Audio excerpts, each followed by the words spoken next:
Hola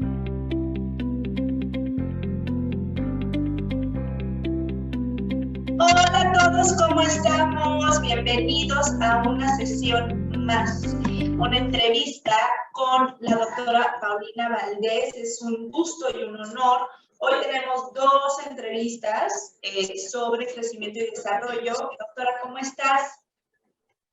Muy bien, muchas gracias. Buenas tardes a todos.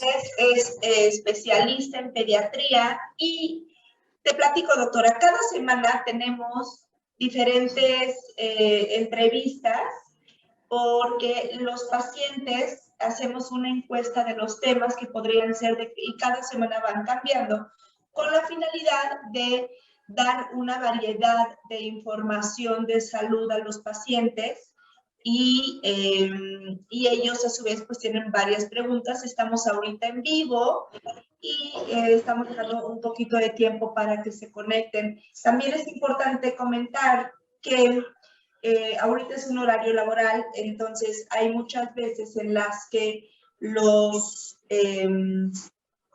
pues los pacientes no están en el momento de la entrevista, pero posteriormente entran al feed y ven y preguntan, y les prometo que todas sus preguntas, como siempre lo hago, se las hago llegar a la doctora o al especialista, y de esta manera pues podemos solucionar todas sus dudas.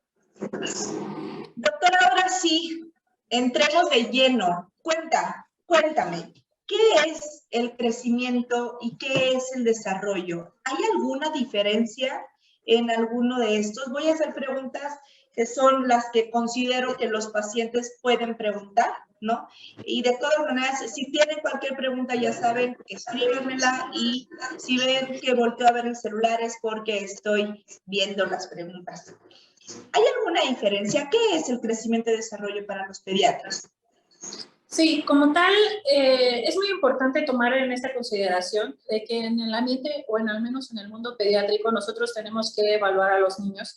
De alguna manera, el crecimiento nada más estamos hablando del aumento de tamaño o el aumento en la cantidad de las células. Eso es prácticamente el crecimiento. El crecimiento puede ser, por ejemplo, el crecimiento de talla que puede tener un niño, el crecimiento de peso que puede tener un niño, y como tal el desarrollo, lo que nos está hablando es de la maduración de los distintos órganos y sistemas dentro de nuestro cuerpo. En pediatría, cuando los niños nacen, prácticamente tenemos varios sistemas que todavía no están funcionando al 100% y que estos van progresando conforme va pasando el tiempo. Un ejemplo de esto es el sistema neurológico, donde cuando nosotros nacemos ya tenemos como tal una cantidad de células que van a favorecer el funcionamiento o nuestra inteligencia o nuestra capacidad de respuesta hacia los estímulos externos. Sin embargo, lo que necesitamos ver es que esas células se desarrollen de manera adecuada, y por ejemplo esto se pasa en los primeros 6 años de la vida, por eso es la relevancia dentro de este periodo de edad. Entonces, así como es un ejemplo el sistema nervioso, que es donde principalmente se enfoca en las personas cuando vemos el desarrollo, también de otras partes de los órganos o de otros sistemas, también vamos a tener desarrollo distinto, que es conforme va siendo la maduración. Por ejemplo, la maduración sexual, la maduración del sistema inmunológico. Esos son los distintos, la diferencia entre uno y otro.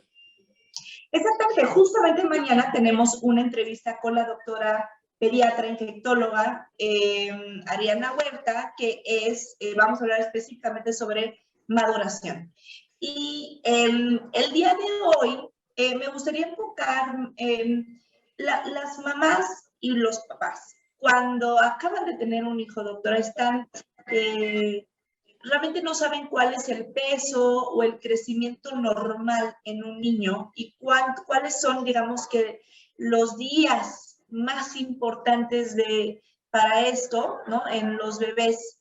¿Por qué no empezamos por el principio? Ahora sí, vamos a ver cuáles realmente las características de un crecimiento y un desarrollo adecuados desde el principio, doctora.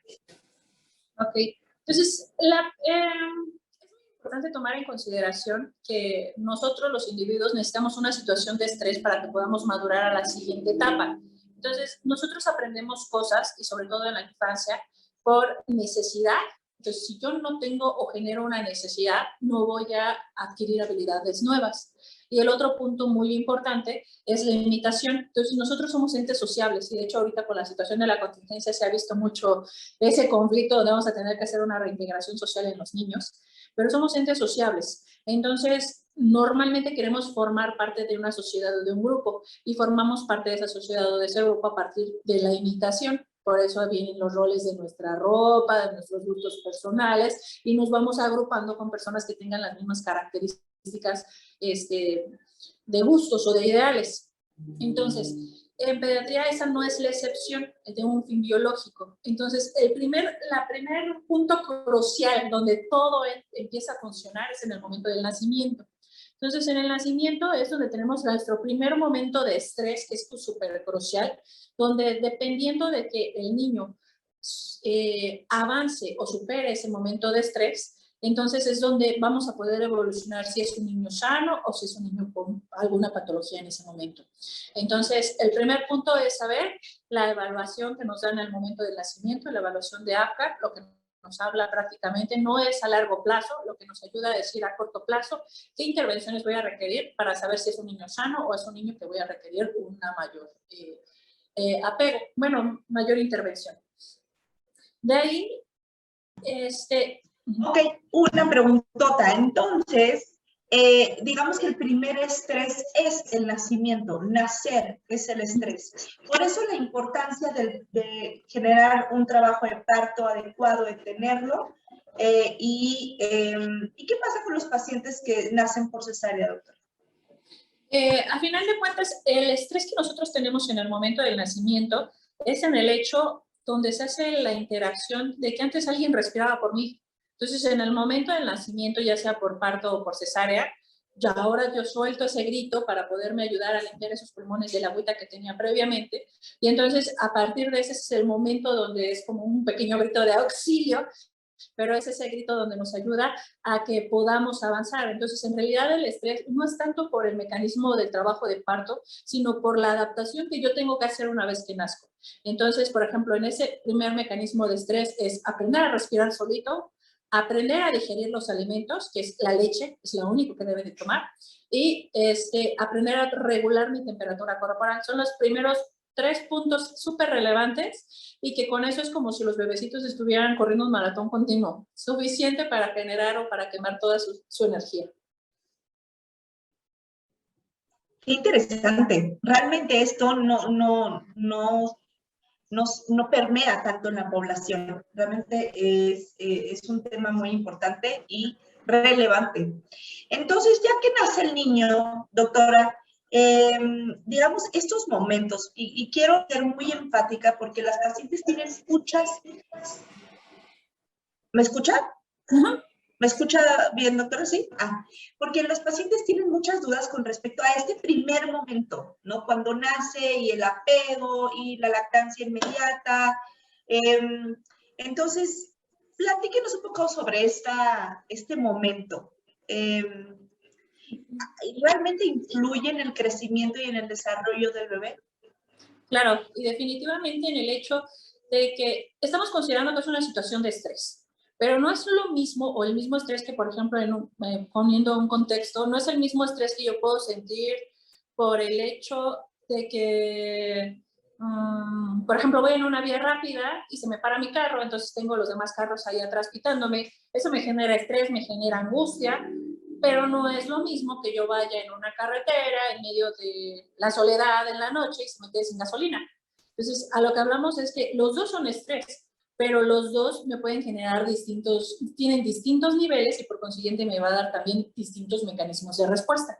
Entonces, lo que buscamos es que sea un estrés biológico, fisiológico, donde no tengamos mayores factores que exacerben esta situación de estrés. Entonces, como le comento, suficiente esfuerzo del bebé es respirar. Suficiente esfuerzo del bebé es mantenerse caliente. Suficiente esfuerzo del bebé es tratar de aprender a succionar.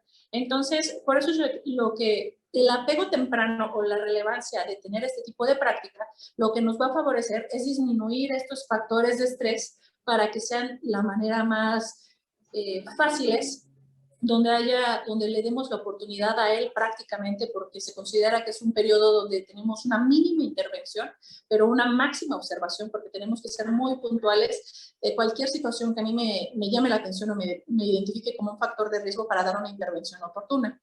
Entonces, la ventaja, la verdad es que... Eso es la calificación de apta. Es la calificación que dan al nacimiento, ¿verdad, doctora? Al minuto y a los 5 minutos de vida, y es la que nos llevamos por el resto de nuestra vida. Y en realidad pareciera como magia cuando nosotros hacemos el apego temprano. En verdad, cuando los bebés nacen, necesitan seguir teniendo la temperatura cálida para que de esa manera se concentren, sean en menor estrés y les permita que se concentren en reptar, en empezar a succionar. Pero nuestra naturaleza es muy sabia y nuestro fin es la supervivencia. Entonces, por ejemplo, en la cesárea, cuando se separa al bebé de la temperatura de mamá y lo traslado ya sea por arriba de los campos hacia la mamá o me doy la vuelta para poder llegar a la cabeza de la mamá, en ese lapso, que fuera menos de un minuto, yo ya perdí el contacto del olor de la mamá, yo ya perdí el contacto de la temperatura corporal de la mamá, y entonces eso genera mecanismos de defensa biológicos, que entonces ella no se va a enfocar en succionar, se va a enfocar nada más en la supervivencia, se va a enfocar a respirar. Claro. Qué interesante. Sinceramente, es un tema, ya no es tan nuevo, ¿no? Pero sí generó un boom, ¿no? Generó un boom en estos primeros momentos donde antes ya nada más nacía, cesárea, parto, lo que fuera, y se llevaban al bebé, ¿no? Y ahora como esto ha revolucionado. Ahora, gracias a Dios, todas las mamás y todos, o bueno, muchos pediatras están haciendo esta labor de apego inicial, ¿no? Yo tengo un bebé y así fue, y es una experiencia como mamá inolvidable. Sinceramente es algo padrísimo. Y es no solamente en cuestión sentimental, sino es en cuestión fisiológica, como dices, ¿no? Hay que disminuir el estrés y hay que echarle la mano al bebé lo más posible.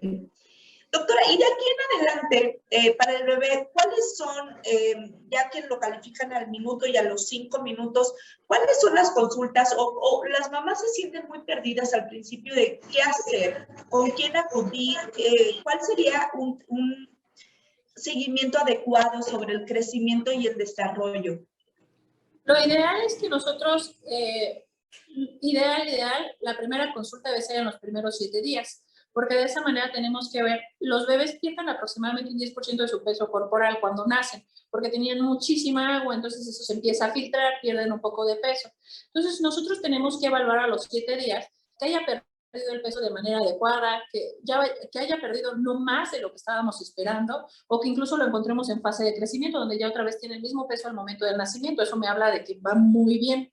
Pero al mismo tiempo también es muy importante identificar que existen síndromes como el baby blue, donde tenemos que la mamá sufre un trastorno hormonal, donde tenemos un cambio de estrógenos con progesterona, lo cual nos hace que anímicamente, emocionalmente, no tengamos la capacidad de cuidar de mí misma. Y si no puedo cuidar de mí misma, no voy a poder cuidar de un menor.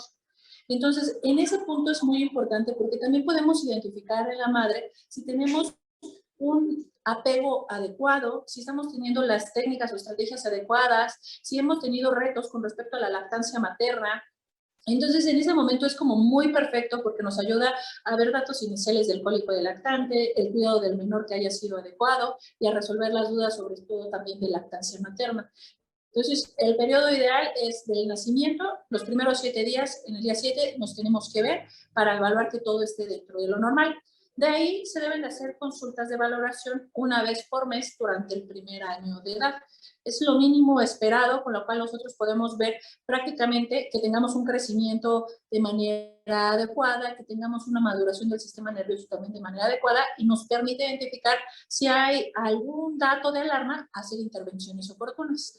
Después, cuando ya cumplimos un año de edad, nos podemos ver cada 3 meses para que veamos que siguen teniendo la misma velocidad de crecimiento.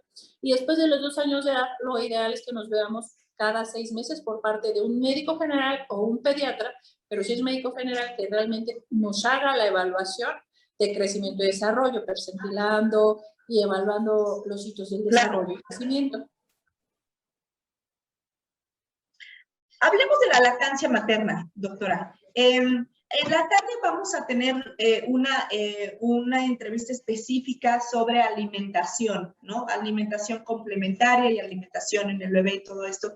Pero me parece muy importante nada más señalar, hay muchas mamás que sienten esta descontrol, ¿no? En donde no saben realmente si están dando una lactancia adecuada, si la refuerzan con alguna fórmula, cuáles son los datos de alarma de que el bebé no tiene un adecuado crecimiento y desarrollo en cualquier órgano y sistema, ¿no? Y pues básicamente enfocarnos en los datos de alarma, si es posible, doctora. Sí, para empezar, es muy bien sabido que en nuestra sociedad mexicana tenemos un rol machista o un patriarcado, pero también dentro de ese patriarcado tenemos un matriarcado muy fuerte. Entonces, en este sentido, es que pareciera que tenemos una competencia entre mexicanas a ver quién es la mejor mamá y a ver quién produce la mayor cantidad de leche. Y entonces, muchas veces es importante tener esta conciencia, porque vemos en la televisión donde los bebés nacen, reptan, se pegan al pecho y prácticamente hasta los 21 años ya es una lactancia perfecta. Cuando la realidad no es esa, la realidad es que es un proceso que necesitamos ir de manera gradual, que tenemos muchísimas variantes con respecto a la lactancia materna, que hay mujeres que tenemos retos más importantes porque tenemos el pezón invertido, porque el pezón todavía no está formado, porque tuvimos algún problema en el parto, por ejemplo, preeclampsia, eclampsia, que no nos ayuda a la producción adecuada o tan fuerte como podría ser con otra persona. Al mismo tiempo, también nuestra carga genética nos modifica en esta situación. Pero es muy importante tomar esa consideración y decir, ok, lo que me muestra la televisión no es real, es ficción. Y entonces, el día a día, tener esa paciencia, tener la apertura y no competir entre nosotras como mamás, porque es típico que de pronto yo tengo una duda como mamá y voy y me acerco a quien más, a quien tenga más cercano y le digo, oye, es que creo que mi bebé se está quedando con hambre. Y entonces la mamá, la abuelita, la tía nos dice, ¿se queda con hambre? Pues es que cuando yo amamantaba, o sea, nada más me veía el bebé y el chorro de leche me salía. Entonces, esa situación, más allá de ayudarnos, nos genera mucho estrés, nos genera mucha angustia. Y peor, y ahora, sí, claro, y es peor, ¿no? O sea, realmente el estrés hace que las mamás tengan menos leche. Exactamente. Entonces, así como tenemos estímulos que nos ayudan a favorecer la producción de leche, también tenemos estímulos que nos ayudan a bloquearla. Y entonces el estrés es un mecanismo que me ayuda a bloquear.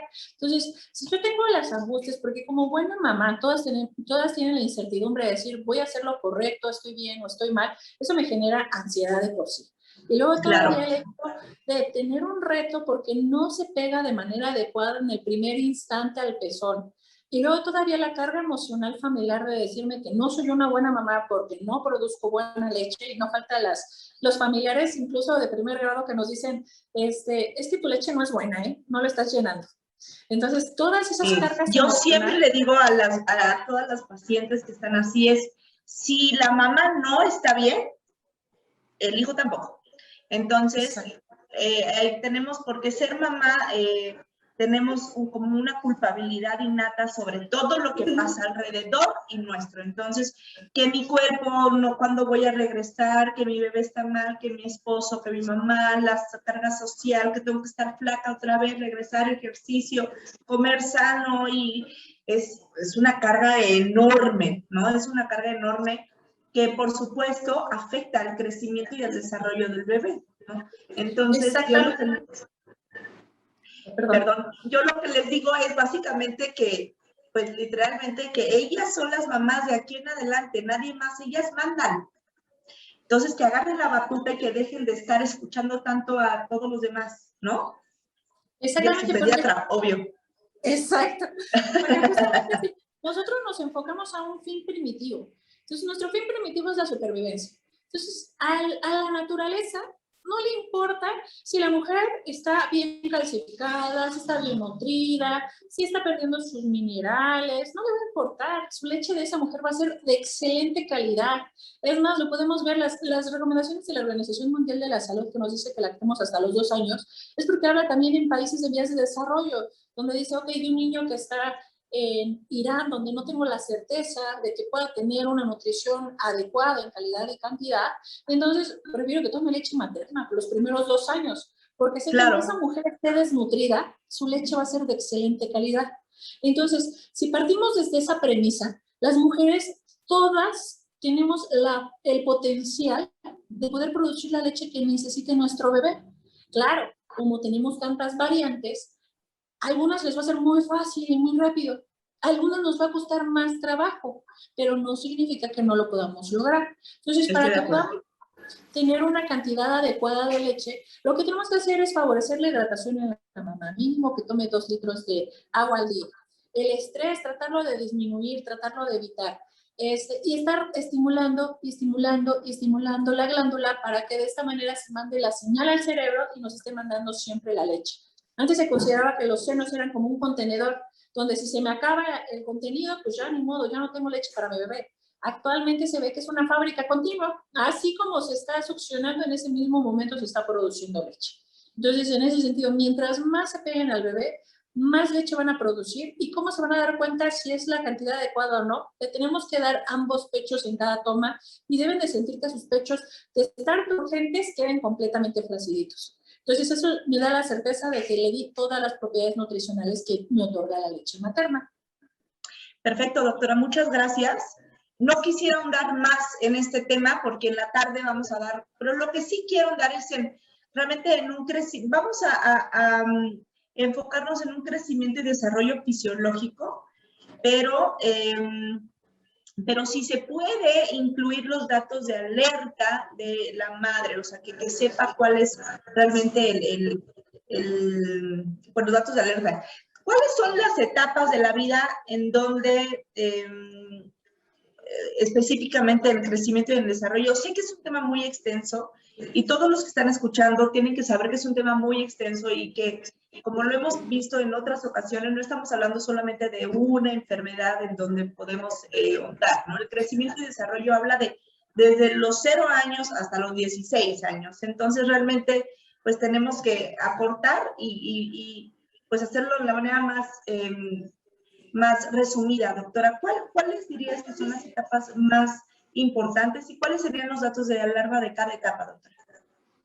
Entonces, hay puntos claves con respecto al crecimiento. Como bien lo mencionas, en el crecimiento y desarrollo no nada más evaluamos lo que comenté, el crecimiento o la reproducción de las células. Tenemos que ver al niño como su entorno biológico, social, familiar y también con respecto a su coeficiente intelectual. Entonces, son una serie de factores que nosotros tenemos que ir evaluando dependiendo de las edades. Entonces, el primer punto que es crucial es lo que se consideran los primeros 1000 días de vida. Y en estos primeros 1000 días de vida nos considera los primeros, cuando estábamos dentro del periodo intrauterino, donde teníamos la implantación, hasta los primeros 2 años de vida.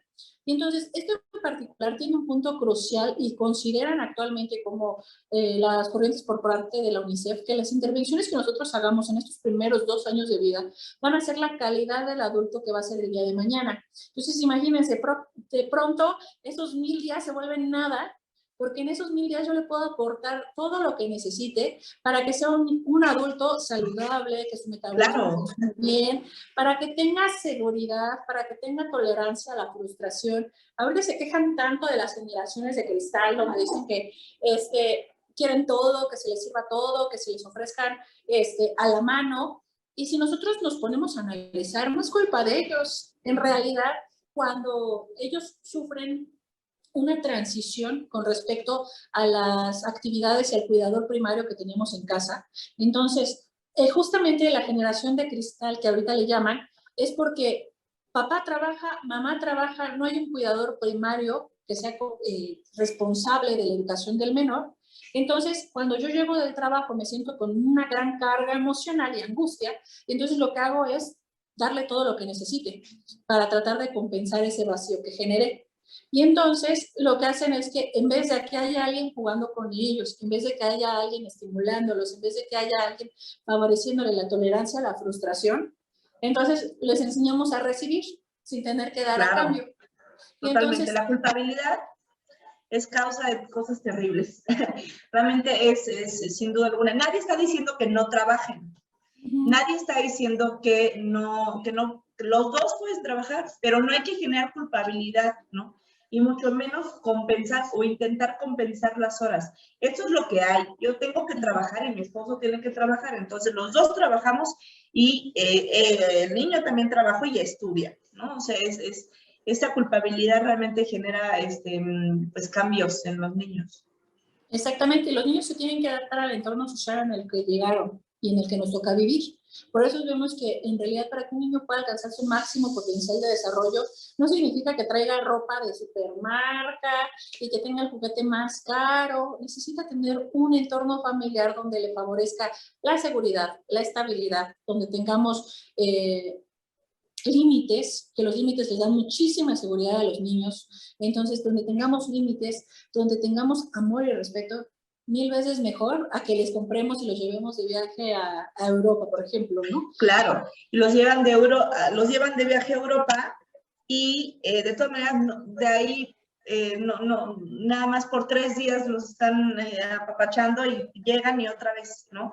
Entonces, es un ciclo sin fin, porque cada vez, pues los niños van a pedir más cosas y vamos a ser menos capaces de darles esas cosas. Una cosa es que un niño de 2 años te pida un helado, y un niño de 10 años te pida un coche eléctrico o un iPad de 40,000 pesos, ¿no? O sea, eso ya es una cosa, al principio parece fácil, ¿no? La solución es fácil, comprarle una paleta, pero después ya no es fácil y ya sabemos que, pues, no podemos estar compensando continuamente, más bien hay que educar. Los niños, la educación es difícil y más la educación en casa, ¿no?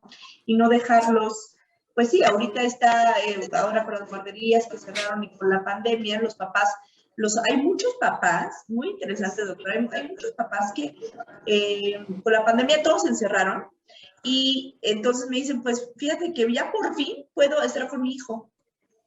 Entonces la pandemia los obligó a estar con su hijo, ¿no? A convivir con su hijo y darse cuenta de muchas cosas. Hay muchos pacientes que dicen, ya conozco mucho más a mi hijo que antes. Y es muy impresionante, ¿no? Y eso es muy importante que lo tomemos en consideración, porque como bien lo dices, no tenemos por qué sentirnos con una carga emocional de que lo estoy abandonando por poderme desarrollar como mujer de manera profesional. Entonces, tenemos que entender que al final de cuentas, esos roles que tenemos muy estructurados, pero a partir de nuestra sociedad, donde tenemos ciertos, pues ya perfiles, en realidad a los niños no importa si es mamá quien esté en casa, no importa si es papá quien esté en casa, como lo han visto ahorita en la contingencia. Entonces los niños necesitan un cuidador primario, necesitan un responsable, necesitan alguien que ponga límites. Entonces también en esta situación de la contingencia me pareció formidable. Tengo unos pacientes que la mamá es enfermera y ella ha tenido que seguir trabajando, el papá hace home office. Entonces el papá lleva el rol de cuidador primario en la mañana y llega en la tarde la mamá y entonces ahora ella toma el rol de cuidador primario. Entonces yo creo que en realidad forman un equipo y entonces de esa manera los dos se involucran en el cuidado y en la educación del menor y entonces de esa manera ayudan a fortalecer más allá que si tenemos alguna ausencia. Entonces las mujeres que por ejemplo, bueno, las clasificaciones de familia que incluso ahorita actualmente también se han modificado mucho, puede haber una mamá que tenga sus hijos y no significa que vaya a tener una huella de abandono o de carencia por falta del papá. Entonces, ¿qué necesita? Darle sus periodos donde ella se identifica como cuidador primario y en el periodo en el que se van a la estancia o a la guardería, entonces dejar de sentir esa carga emocional por lo que no te estoy brindando y más bien enfocarnos a lo que sí te estoy brindando y lo que espero que hagas con ello. Entonces, en este sentido, por ejemplo, es muy importante lo que comentabas, ¿no? El hecho de un celular. Para nosotros de nuestra edad es como, wow, el bebé sabe jugar en el celular, en el iPad. El bebé puede hacer sus jueguitos de muñequitos, ¿no? Lo manipula muy bien. Los bebés nacieron con esta tecnología. Los bebés nacieron aprendiendo de un dispositivo, aprendiendo que esto suena, que esto se comunica y que puedo hacer videollamadas, que puedo hacer muchísimas cosas. A nosotros nos genera el conflicto porque nosotros no nacimos con ello, lo tuvimos que aprender y a algunos nos costó más trabajo que a otros. Por eso es que para nosotros eso es un hallazgo, pero de eso a que esto me vaya a brindar una mejor estímulo en un niño, definitivamente no lo es. Porque esto justamente lo que tienen los celulares o los juegos en video es que me dan una gratificación sin el mínimo esfuerzo. ¿Qué significa esto? Si me muere el muñequito, me vuelve a salir otro. Entonces, para un niño que se ponga, por ejemplo, a jugar con el iPad al año de edad, pues a mí eso no me llama la atención. No me parece un buen logro. Para mí, un niño de 1 año de edad que se ponga a hacer una torre con cubos y que se le cae y que tiene que enojarse, recuperarse y volver a armar su torre con 6 cubos, eso sí es estímulo, eso sí es juego, eso sí me va a dejar cosas de manera incluso inconsciente dentro de su vida del bebé. Entonces, es ahí donde, en ese tipo de fundamentos es que se basa la teoría de estos primeros 1000 días, donde dice, si tú lo nutres bien, si no tienes un estado de malnutrición en los primeros 2 años, tienes menos riesgo de tener adultos obesos o diabéticos.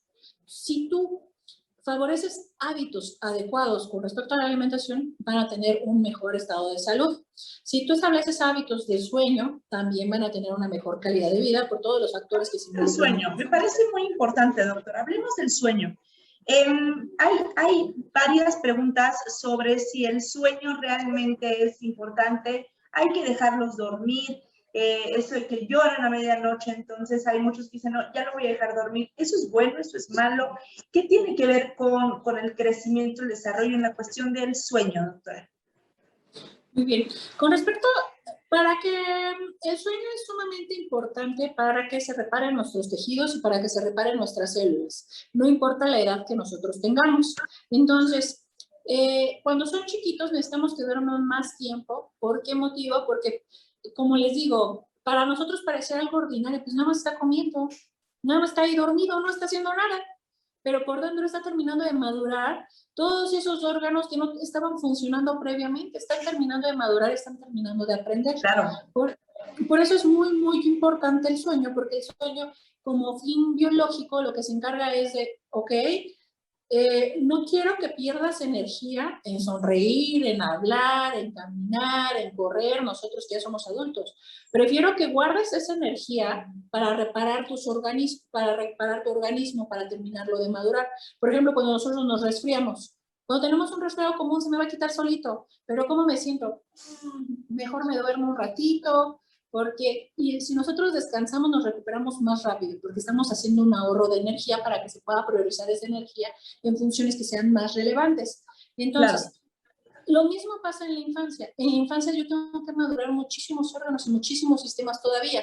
Entonces, por eso es de que en las primeras etapas es muy importante el sueño, pero un sueño de calidad. ¿Qué significa este sueño de calidad? Que yo pueda entrar en todas mis fases del sueño, favoreciendo que de esta manera se secreten hormonas que me van a servir para reparar mi organismo. Entonces, por ejemplo, en los niños es muy importante las siestas, no nos interesa las siestas continuas, de que se tomen una siesta de 3, 4 horas. Me interesa si se duerme 30 minutos, 8 veces al día, perfecto. El chiste es de que yo voy sumando en el transcurso del día la cantidad de horas totales que está durmiendo para que de esa manera yo pueda ver si está teniendo el tiempo de reparación adecuado o no lo está logrando. De ahí es otro punto muy importante, lo de nuestro ciclo circadiano, de sueño-vigilia. Entonces, para que nosotros podamos tener una producción de hormonas de manera normal, necesito tener este estímulo visual, de luz, de estar despierto en el día y de dormir en la noche. Y de dormir en la noche de preferencia con completa oscuridad para apagar esas lamparitas que a veces dejamos en las habitaciones. Entonces, los niños necesitan estar en completa oscuridad para que se secrete una hormona que es la hormona del crecimiento. La hormona del crecimiento no es la principal responsable del desarrollo en las primeras etapas, es por las hormonas tiroideas, pero después lo que nos va a favorecer que alcancen su máxima talla, su talla blanco, lo ideal, que van a llegar de estatura. Necesitamos que tengan sueño, que sea un sueño en oscuridad, que sea en la noche, que sea profundo, que después de las primeras 2 horas del sueño profundo se nos empieza a producir la hormona de crecimiento y en los adolescentes es lo que nos va a dar el despunte para que puedan alcanzar su máxima talla, y en los adultos incluso todavía para reparar nuestros músculos. Entonces, independientemente del periodo en el que nosotros nos encontremos, el sueño es indispensable para darle oportunidad al cerebro de volverse a reparar, y sobre todo que tiene que ser en completa oscuridad. Perfecto, doctora, muchísimas gracias. ¿Hay alguna edad en donde la siesta que menciona ya no debe de ser? ¿O no importa, o pueden seguir con la siesta? Dependiendo de la edad que nosotros tengamos, de hecho, nosotros como adultos deberíamos de tomar una siesta. Nos la debemos a nosotros mismos. Entonces, esa siesta se ha visto que en realidad lo que nos ayuda es a tratar de disminuir la cantidad de estrés, a que podamos hacer como una separación de las situaciones que nosotros tenemos dentro de nuestra vida. Entonces, en realidad, le digo, nosotros como adultos deberíamos de tomar una siesta, que no lo favorecemos por nuestra actividad o por nuestra rutina, pero de esa manera que también se pueda decir en los niños, a partir de esta edad ya nadie debe de dormir. No necesariamente, porque no hay una justificación científica que nos lo pueda avalar. De hecho, deberíamos de darnos ese pequeño break. Estoy de acuerdo. Hay veces que es necesario echarnos esa siesta. En vacaciones todos nos echamos la siesta. Entonces, ¿por qué no? Como los españoles que duermen después de comer, la siesta no la perdonan. Exacto. Okay, los japoneses dan un horario. Estoy de acuerdo, no lo perdona y pues bueno, es la mejor calidad de vida en el mundo, los japoneses. Doctora, entonces ya hablamos un poco de la alimentación, un poco del sueño. ¿Cuál sería otra característica importante del crecimiento y desarrollo en donde podamos enfocarnos? Algo que me gustaría mucho, pues tratar de hacer difusión, es que ahorita hay muchísimas corrientes, nos agregamos al Facebook y tenemos muchísima información. Esa información no toda está validada, o no toda tiene un respaldo científico, para que se acerquen a alguien que les genere confianza, como aquí con Connecticut, para que nos ayuden a resolver estas dudas y ver realmente qué información sí me sirve, qué información no me sirve, porque ahorita hay muchísimas corrientes, como lo del apego respetuoso, el destete respetuoso, lo de la educación asertiva, que sí tienen pilares, o sea, sí tienen su estructura, pero se va degenerando de versión en versión de cada persona. Entonces, cuando tenemos la difusión por parte de una amiga, de la amiga, de la amiga, se va degenerando esta información, y los objetivos o los pilares que corresponden y que nos van a favorecer que tengamos una adecuada estabilidad emocional para los niños que van a ser unos futuros adultos, se va perdiendo. Entonces, en este sentido, por ejemplo, ahorita que están las corrientes con respecto también al sueño, donde dicen, no dejes llorar a tu bebé, tenlo con el fular todo el tiempo para que se sienta amado y que se sienta cuidado. Entonces, sí hay fines o sí hay literatura científica que nos avala el apego oportuno, respetuoso, y también el uso del fular, pero todos los extremos en la vida no son funcionales con un fin biológico. Entonces, es de acuerdo el hecho de que yo pueda cargar a mi bebé, que yo lo pueda hacer sentir amado, yo puedo formar un vínculo con mi bebé incluso sin tenerlo pegado. Entonces, yo puedo tener un vínculo con mi bebé enseñándole que su hogar es un lugar seguro, enseñándole que con múltiples cuidadores va a estar bien, porque al final de cuentas tiene una estructura social que lo sostiene. Más allá que si yo nada más lo traigo amarrado a mí todo el día, y entonces cuando lo quiero pasar con otra persona, como está tan acostumbrado a estar pegado a mí todo el tiempo, pues obviamente genera muchísimo más miedo, más ansiedad, más rechazo, y esto se va a quedar en el inconsciente por el resto de su vida, hasta que sea un adulto donde va a buscar nuevamente con quién generar un vínculo que ya no va a ser funcional, para tener dependencia emocional, y entonces ahí hablamos, pues, incluso los problemas en las relaciones. Y me vas a decir, pero pues estamos hablando de niños, esos niños son los adultos los niños de ayer son los adultos del día de hoy. Entonces, lo que nosotros hagamos en esos periodos es 1000 veces mejor que nosotros les enseñemos lo que es que se sientan amados, que se sientan queridos. No estoy diciendo que dejemos a los niños abandonados, pero está bien usar alfolar, que se sientan el apego, pero también que aprendan que hay múltiples cuidadores. Los múltiples cuidadores generan que tengan más confianza en sí mismos. Entonces esto nos ayuda incluso hasta para los terrores nocturnos, donde los bebés, cuando tienen esos terrores nocturnos que son completamente normales, los bebés lloran, incluso al llorar con su propio llanto, se arrullan y se vuelven a dormir. ¿Por qué? Porque le estamos dando la capacidad de demostrarle que su entorno, que su hogar, que su cama es un lugar seguro. A diferencia que si en cuanto llora, yo voy, lo agarro y me lo pego a mí, pues lo único que le estoy traduciendo es, aquí estás bien, allá no vas a estar bien. Tú solito no puedes. Entonces, es más importante que nosotros le demos las herramientas para mostrarle el cambio, para mostrarle que la vida sí es. Un día hay algo y al día siguiente puede que no lo haya, pero que confiamos en él para que le estamos dando las herramientas para que pueda avanzar ante los cambios de la vida. Entonces, qué interesante, perdón por interrumpir, pero qué interesante eso que comenta, porque ahorita y ya lleva un tiempo, ¿no?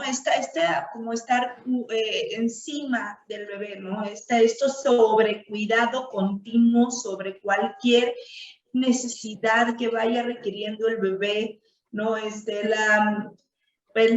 La lactancia, por ejemplo, cada vez que el bebé quiere, pues entiendo esa alimentación, ¿no? Pero hay un momento en donde conozco varios casos de mamás que ya llevan 3 años dando lactancia y continúan dándole porque el bebé prefiere esto y el bebé va a preferir a los 15. Entonces, el asunto es que tenemos que empezar con este desapego, ¿no? Con los bebés y demostrarles a las mamás y a los papás la importancia de confiar en sus hijos. La confianza, depositar su confianza y dejarlos ser, ¿no? Dejarlos que se caigan y dejarlos que aprendan y dejarlos, etcétera. Es muy complicado como mamá, pero esa es una adecuada educación. O sea, no soltarlos por completo, pero qué interesante esto que mencionas. Y cada vez más se ve como, ¿cuál sería la palabra? No se permite al niño fallar. Y si falla, el papá o mamá compensa todo, ¿no? O sea, si el niño no puede poner la contraseña del iPad, ¿no? Mamá va rápido, la pone, yo te ayudo, o el niño no puede, lo que fuera, ¿no? Y la mamá siempre, con estas pequeñísimas cosas, no otras cosas, ¿no? Desde el parque veo niños que papá se sube con ellos hasta arriba y se echan, ¿no? En la resbaladilla. Y si son tan chiquitos, no les compete estar subiendo por ahí, ¿no? Pero si ya tienen 4 años y el papá sigue subiendo, ¿no? O la mamá y se echa, ¿no? No les están permitiendo, no están depositando nada de confianza en ellos y algo, en vez de generar algo bueno, va a generar algo malo. Y me encanta cómo traduces esto en los adultos, ¿no? Eso va a ser un adulto que no va a ser funcional, ¿no? O más bien va a ser muy dependiente o codependiente de su pareja. Y esto duele, ¿no? Como mamá, como padre de familia, duele darte cuenta que X o Y estamos haciendo mal o que podríamos mejorarlo, ¿no? O sea, duele esto y esto es algo para los padres y para los papás, ¿no? Hay que empezar a romper ese cordón umbilical porque si no, vamos a generar realmente niños codependientes y pues la verdad duele, pero ni modo, hay que hacerla y nosotros estamos aquí para educar, no para consentir. Ya tendremos tiempo. Para consentir habrá algún momento para hacerlo, ¿no? Realmente he visto esta conducta muy continua en los nuevos padres de familia. Sí, y como bien lo mencionas, o sea, queremos resolverles todo y queremos que no sufran nunca. Y entonces yo siempre les hago la mención, así es la vida real, así es la vida de los adultos. En realidad pasan cosas que nosotros no esperamos, pero en realidad nosotros, la persona que va a ser más exitosa no va a ser la más fuerte, no va a ser la más inteligente, va a ser la que tenga una mejor capacidad de adaptación, la que aprenda a decir, ok, creo que esto no me salió, pero no pasa nada, confío en mí y puedo volver a empezar. Entonces, eso lo damos en la infancia, eso lo damos en los primeros 2 años de vida. Y como bien lo mencionas, literal, empiezan a llorar y de inmediato o le meto el seno, o le doy un chupón, o lo estoy pegando a mí para que deje de llorar. Y yo siempre les digo a las mamás, usted nunca llora. En verdad, nunca tiene una carga emocional, nunca se enoja tanto que termina llorando. Y cuando termina de llorar, ¿cómo se siente? Relajada, así como que se va el problema. Le digo, entonces, si nosotros nos damos esa pauta, ¿por qué le estamos quitando la oportunidad a los niños de sentir? ¿Por qué le estamos quitando la oportunidad? Nosotros tenemos una gama de emociones más grande. Los niños tienen muy poquitas emociones, como la película de Intensamente. Entonces, prácticamente, si el niño explota, es porque necesita sacar una emoción que no sabe manejar.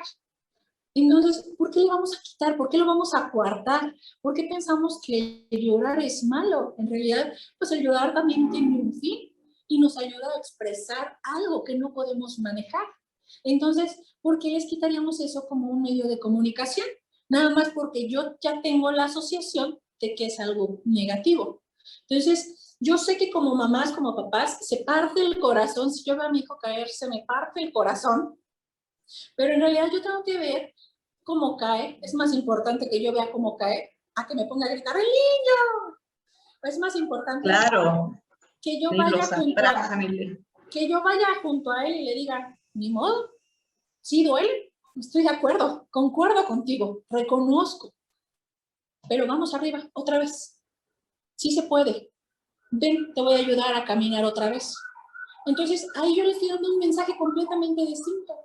Incluso del dolor aprendemos, y no solo cuando somos niños, siempre en la vida. El dolor nos enseña a cuidarnos. Entonces, siempre les digo, hay unos niños que son tan pingos que van corriendo por todos lados, pasan por debajo de la mesa y parece que tuvieran un radar así infrarrojo, que se miden y van pasando corriendo. sí, claro. Nosotros nos caemos y somos tan torpes ya como adultos que nos lastimamos horrorosamente porque caemos sin distribuir nuestro peso.